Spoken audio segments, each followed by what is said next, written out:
Hi hello friends, ಎಲ್ಲರಿಗೂ ನಮಸ್ಕಾರ. ರೇಖಾ ಅಡುಗೆ ಚಾನಲ್ಗೆ ಸ್ವಾಗತ.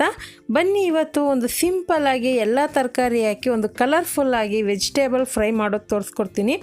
ಇದೊಂದು ಸೈಡ್ ಡಿಶ್ ಪಲ್ಯ ತುಂಬಾ ಚೆನ್ನಾಗಿರುತ್ತೆ. ಎಲ್ಲದಕ್ಕೂ ಕಾಂಬಿನೇಷನು ಸೂಪರಾಗಿರುತ್ತೆ. ಇದು ಮಾಡೋದು ಸುಲಭ, ಬ್ಯಾಚುಲರ್ ಆಗಿದ್ದರೆ ಈಸಿಯಾಗಿ ಮಾಡ್ಕೊಬೋದು. ಇದಕ್ಕೆ ಬೇಕಾಗುವ ಇಂಗ್ರೀಡಿಯೆಂಟ್ಸು ಕಾಲಿಫ್ಲವರ್ 1 ಕಪ್ ಆಗೋಷ್ಟು ತೊಗೊಂಡಿದ್ದೀನಿ, ಅಂದರೆ ಹೂಕೋಸು, ಮತ್ತು ಒಂದು ಆಲೂಗಡ್ಡೆನ ಸಿಪ್ಪೆ ತೆಗೆದು ಈ ಥರ ಕಟ್ ಮಾಡಿಟ್ಟಿದ್ದೀನಿ. ಒಂದು ದೊಡ್ಡ ಸೈಜ್ ಈರುಳ್ಳಿನ ಕಟ್ ಮಾಡಿಟ್ಕೊಂಡಿದ್ದೀನಿ. ಮತ್ತು ಒಂದು 3 ಬೀನ್ಸ್ನ ಈ ಥರ 1 ಇಂಚಿಗೆ ಕಟ್ ಮಾಡಿ ಇಟ್ಕೊಂಡಿದ್ದೀನಿ. ಒಂದು ಕ್ಯಾರೆಟ್ನ ಈ ಥರ ಕ್ಯೂಬ್ಸಾಗಿ ಕಟ್ ಮಾಡಿಟ್ಟಿದ್ದೀನಿ. ಹಾಗೆ ಒಂದು ದೊಡ್ಡ ಸೈಜ್ ಕ್ಯಾಪ್ಸಿಕಮ್ನು ಕಟ್ ಮಾಡಿ ಇಟ್ಕೊಂಡಿದ್ದೀನಿ. ಅರಿಶಿನ ಪುಡಿ ಅರ್ಧ ಟೀ ಸ್ಪೂನು, ಜೀರಿಗೆ ಪುಡಿ ಅರ್ಧ ಟೀ ಸ್ಪೂನ್ ಬೇಕು. ಮತ್ತು ಕೊತ್ತಂಬರಿ ಕಟ್ ಮಾಡಿ ಇಟ್ಕೊಂಡಿದ್ದೀನಿ ಚಿಕ್ಕ ಚಿಕ್ಕದಾಗಿ. ಒಗ್ಗರಣೆಗೆ ಒಂದು ಅರ್ಧ ಟೀ ಸ್ಪೂನ್ ಜೀರಿಗೆ, ಒಂದು ಅರ್ಧ ಟೀ ಸ್ಪೂನ್ ಸಾಸಿವೆ ಬೇಕು. ಖಾರಕ್ಕೆ ಇಲ್ಲಿ 5 ಹಸಿರು ಮೆಣಸಿನ್ಕಾಯಿನ ಕಟ್ ಮಾಡಿ ಇಟ್ಕೊಂಡಿದ್ದೀನಿ. ಮೇಯ್ನ್ ಖಾರ ಅದೇ. ಇಲ್ಲಿ ನಾನು ಮ್ಯಾಗಿ ಮಸಾಲ ಮ್ಯಾಜಿಕ್ ಪೌಡರ್ ಅಂತ ಸಿಗುತ್ತಲ್ವ, ಅದನ್ನು ಯೂಸ್ ಮಾಡ್ತಾಯಿದ್ದೀನಿ. ಮತ್ತು ಶುಂಠಿ ಬೆಳ್ಳುಳ್ಳಿ ಪೇಸ್ಟು 1 ಟೇಬಲ್ ಸ್ಪೂನು, ಮಾಡೋದಕ್ಕೇ ರುಚಿಗೆ ತಕ್ಕಷ್ಟು ಉಪ್ಪು. ಈಗ ಯಾವ ರೀತಿ ಮಾಡೋದಂತ ನೋಡೋಣ. ಮೊದಲಿಗೆ ನೀರು ಕಾಯಕ್ಕೆ ಇಟ್ಕೊಂಡಿದ್ದೆ. ಯಾವಾಗಷ್ಟೇ ತರಕಾರಿಯಲ್ಲಿ ಹಾಕಿ ನೀರು ಹಾಕಿ ಬೇಯಿಸೋಕೆ ಹೋದರೆ ಟೈಮ್ ಜಾಸ್ತಿ ಇರುತ್ತೆ. ಮುಂಚೆನೇ ನೀರು ಕಾಯಕ್ಕೆ ಇಟ್ಕೊಳ್ಳಿ.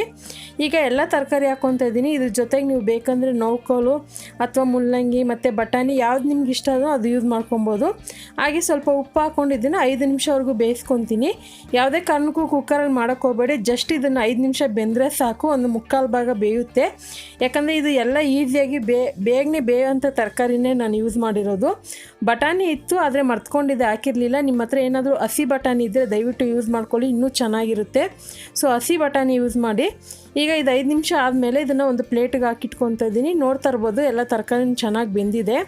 ಸೊ ಈ ಥರ ಒಂದು ಕಲರ್ಫುಲ್ಲಾಗಿ ತರಕಾರಿ ಫ್ರೈನ ನೀವು ಮಾಡಿಕೊಟ್ರೆ ಮಕ್ಕಳೇ ಆಗಲಿ ದೊಡ್ಡವರೇ ಆಗಲಿ ತುಂಬಾ ಇಷ್ಟಪಟ್ಟು ತಿಂತಾರೆ.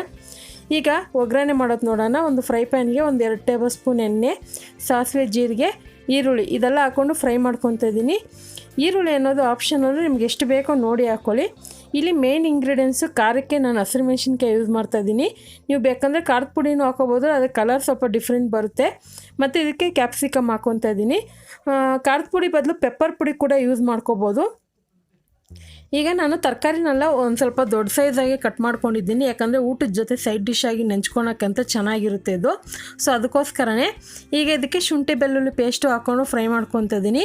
ಈರುಳ್ಳಿ ಕ್ಯಾಪ್ಸಿಕಮ್ ತುಂಬ ಹೊತ್ತು ಫ್ರೈ ಮಾಡಬೇಡಿ, ಸಾಫ್ಟಾಗಿ ಸ್ವಲ್ಪ ಕ್ರಂಚಿಯಾಗಿದ್ದರೆ ಪರವಾಗಿಲ್ಲ. ಈಗ ಬೇಯಿಸಿರೋಂಥ ತರಕಾರಿ ಹಾಕ್ಕೊತಾ ಇದ್ದೀನಿ.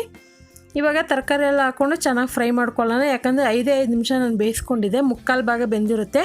ಈ ಎಣ್ಣೆ ಒಗ್ಗರಣೆಯಲ್ಲಿ ಫ್ರೈ ಮಾಡುವಾಗ ಒಂದು 2 ನಿಮಿಷ ಫ್ರೈ ಮಾಡಿಕೊಂಡ್ರೆ ಸಾಕಾಗುತ್ತೆ. ತುಂಬಾ ಚೆನ್ನಾಗಿರುತ್ತೆ. ಒಂದು ಮೈಲ್ಡ್ ಖಾರವಾಗಿ, ಇದು ತುಂಬ ಜಾಸ್ತಿನೂ ಖಾರ ಇರೋಲ್ಲ, ಸ್ವಲ್ಪ ಲೈಟಾಗಿರುತ್ತೆ. ನಿಮ್ಗೆ ಖಾರ ಬೇಕಂದರೆ ಸ್ವಲ್ಪ ಜಾಸ್ತಿನೇ ಯೂಸ್ ಮಾಡ್ಕೋಬೋದು, ಹಸಿಮೆಣ್ಸಿನ್ಕಾಯಿ ಅಥವಾ ಪೆಪ್ಪರ್ ಪುಡಿ. ಈಗ ನಾನು ಇದಕ್ಕೆ ಜೀರಿಗೆ ಪುಡಿನೂ ಅರಿಶಿನ ಪುಡಿ ಹಾಕ್ಕೊಂಡಿದ್ದೀನಿ. ಸೊ ಅದೇ ನಿಮಗೆ ಈ ಥರ ಕಲರ್ಫುಲ್ಲಾಗಿ ಕಾಣಿಸ್ಬೇಕಂದ್ರೆ ಖಾರದ ಪುಡಿನ ಸ್ಕಿಪ್ ಮಾಡ್ಕೋಬೋದು, ಇಲ್ಲ ನೀವು ಖಾರದ ಪುಡಿ ಯೂಸ್ ಮಾಡೋದಾದ್ರೆ ಮಾಡ್ಕೊಬೋದು. ಈಗ ಇದೆಲ್ಲ ಹಾಕ್ಕೊಂಡು ಚೆನ್ನಾಗಿ ಫ್ರೈ ಮಾಡ್ಕೊಳ್ಳೋಣ. ಜಸ್ಟ್ ಒಂದು ಮೀಡಿಯಮ್ ಫ್ಲೇಮಲ್ಲಿ ಇಟ್ಕೊಂಡು ಮಾಡ್ಕೊಳ್ಳಿ. ಈಗ ನಾನು ಈ ಥರ ಮ್ಯಾಗಿದು ಮಸಾಲ ಪೌಡರ್ ಸಿಗುತ್ತಲ್ಲ, ಅದನ್ನು ಹಾಕ್ಕೊತಾ ಇದ್ದೀನಿ. ಇದಿಲ್ಲ ಅಂದರೆ ನೀವು ಗರಂ ಮಸಾಲ ಕೂಡ ಇಲ್ಲಿ ಆ್ಯಡ್ ಮಾಡ್ಕೊಬೋದು. ಮತ್ತು ಇನ್ನೊಂದು ಕಿಚನ್ ಕಿಂಗ್ ಮಸಾಲ ಅಂತ ಸಿಗುತ್ತಲ್ವ, ಅದು ಸಹ ನೀವು ಯೂಸ್ ಮಾಡ್ಕೊಬೋದು. ಇದ್ದರೆ ಅದು ತುಂಬಾ ಟೇಸ್ಟ್ ಚೆನ್ನಾಗಿರುತ್ತೆ ಡಿಫ್ರೆಂಟಾಗಿ. ಆದರೆ ಇದು ಈ ಥರ ಫ್ರೈ ಮಾಡಿ ನೋಡಿದೆ ಮನೇಲಿ ಒಂದ್ಸರಿ, ಚೆನ್ನಾಗಿ ಬಂತು, ಅದಕ್ಕೆ ನಿಮ್ಮ ಜೊತೆ ಶೇರ್ ಮಾಡ್ಕೊತಾ ಇದ್ದೀನಿ. ತುಂಬಾ ರುಚಿಯಾಗೂ ಇತ್ತು. ಇದು ಫ್ಲೇವರ್ ಕೂಡ ಒಂದು ಡಿಫ್ರೆಂಟ್ ಫ್ಲೇವರ್ ಇದು. ಈಗ ಇದಕ್ಕೆ ಕೊತ್ತಂಬರಿ ಹಾಕ್ಕೊಂಡು ಇಳಿಸ್ಕೊತಾ ಇದ್ದೀನಿ. ಸೊ ಇದೆಲ್ಲ ತುಂಬ ಹೊತ್ತು ಆಗೋದಿಲ್ಲ, ಒಂದು 10 ನಿಮಿಷದೊಳಗೆ ಈ ಪಲ್ಯ ರೆಡಿಯಾಗಿ ಹೋಗುತ್ತೆ.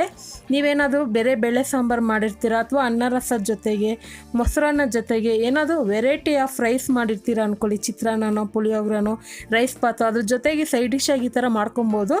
ಮತ್ತು ನಿಮ್ಮ ಮನೆಗಳಲ್ಲಿ ಸ್ಪೆಷಲ್ ಡೇಗಳಲ್ಲಿ ಕೂಡ ಇದೊಂದು ಡಿಶ್ ಆಗಿ ನೀವು ಮಾಡ್ಕೋಬೋದು. ತುಂಬಾ ಚೆನ್ನಾಗಿರುತ್ತೆ. ಹಾಗಾದರೆ ಖಂಡಿತ ಇವತ್ತು ತೋರಿಸಿರುವಂಥ ಈ ವೆಜಿಟೇಬಲ್ ಫ್ರೈ ರೆಸಿಪಿ ನಿಮಗೆಲ್ಲ ಇಷ್ಟ ಆಗಿದೆ. ನೀವು ಮನೇಲಿ ಇದೇ ರೀತಿ ಟ್ರೈ ಮಾಡಿ. ಯಾವ ರೀತಿ ಇತ್ತಂತ ಕಮೆಂಟ್ ಮಾಡಿ, ಲೈಕ್ ಮಾಡಿ, ಶೇರ್ ಮಾಡಿ. ರೇಖಾ ಅಡುಗೆ ಚಾನಲ್ನ ಸಬ್ಸ್ಕ್ರೈಬ್ ಮಾಡ್ಕೊಳ್ಳಿ. ಈ ವಿಡಿಯೋ ನೋಡಿದ್ದಕ್ಕಾಗಿ ಎಲ್ಲರಿಗೂ ಧನ್ಯವಾದಗಳು.